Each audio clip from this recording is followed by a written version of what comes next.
नमस्कार दोस्तों, स्वागत है आपका पंजाब केसरी राजस्थान में, जहां हम लाते हैं आपके लिए उन खबरों की सच्चाई जिनके बारे में जानना जरूरी है। हम बात करेंगे राजस्थान के बाड़मेर जिले में हुए एक बड़े जमीन घोटाले की, जिसमें एसडीएम पद पर तैनात आरएएस अधिकारी पर गंभीर आरोप लगाए गए हैं। क्या है प्रतिबंधित क्षेत्र में हजारों बीघा जमीन खरीदने और बेचने का पूरा मामला?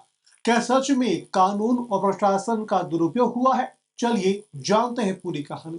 राजस्थान के बाड़मेर जिले में कार्यरत आरएएस अधिकारी पर एसडीएम पद पर रहते हुए प्रतिबंधित क्षेत्र में अपने परिवार के नाम बड़ी मात्रा में जमीन खरीद फरोख्त का मामला सामने आया है।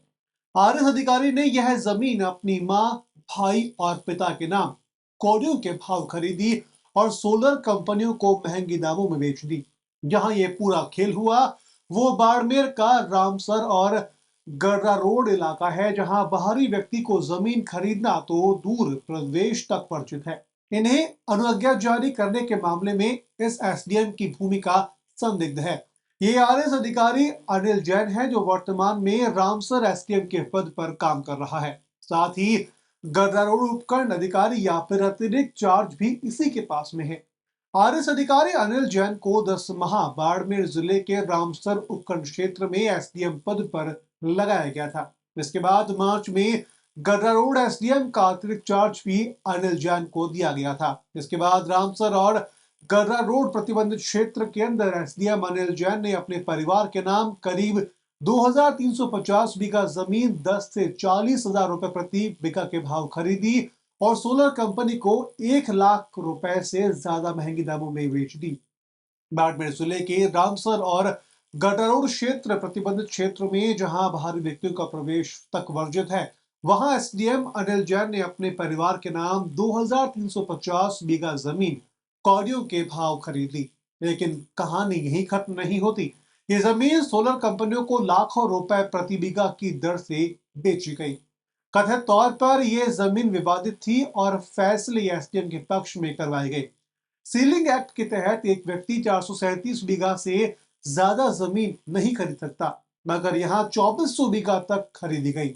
इतना ही नहीं, रजिस्ट्रेशन प्रक्रिया में भी नियमों की अनदेखी की गई। जमीन की रजिस्ट्रियां रात में की गई और पावर ऑफ अटॉर्नी के जरिए स्टाम्प ड्यूटी की चोरी का भी आरोप लगाया गया। मामला सामने आने के बाद जिला कलेक्टर टीना डाबी ने जांच के आदेश जारी करते हुए नगर विकास न्यास के सचिन श्रवण सिंह राजावत को जांच सौंपी गई है। लेकिन उनको भी 10 दिन से ज्यादा का समय बीत चुका है, लेकिन जांच कहां तक पहुंची इसको लेकर के कोई जानकारी फिलहाल नहीं है। बहुत गंभीर मामला है। और वैसे प्रतिबंधित क्षेत्र के अंदर कोई परमिशन, एसडीएम की परमिशन के बिना जा ही नहीं सकता, और एसडीएम के रहते हुए ऐसी गड़बड़ी हुई है तो उसकी जांच करवाएंगे और उसको सख्त सख्त सजा भी दिलाएंगे। ये मामला आपके संज्ञान में है? इसको बिल्कुल, पिछले 2-3 दिन से मेरे संज्ञान में आया है और मैंने बात की है और इनको इसकी जांच करवाएंगे। ऐसा कोई विषय नहीं है, और यदि विषय है तो हम उसकी जांच कराएंगे, और जांच कराकर यदि कोई दोषी है तो सरकार सख्त कार्रवाई करेगी। इसमें कोई बॉर्डर वाली बात ही नहीं है। सर, विषय नहीं है, बॉर्डर ने सीएमओ के कहने की जांच शुरू करवा दी। भाई, जांच, कोई शिकायत मिलती है ना, कोई भी तरह की किसी के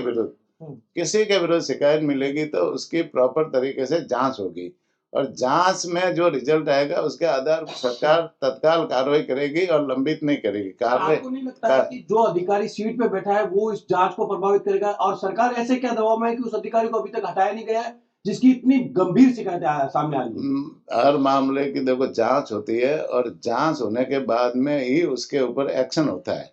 जब तक जांच प्रक्रिया पूरी नहीं होती तब तक किसी भी चीज में एक्शन पहले नहीं होता। आपको सब ध्यान है कि जांच चल रही है, कलेक्टर साहब जांच कर रहे हैं, और करने के बाद में उस जांच को सरकार को रिपोर्ट करेंगे। रिपोर्ट के बाद में उसके ऊपर यदि दोषी है तो कार्रवाई करेंगे, और दोषी नहीं है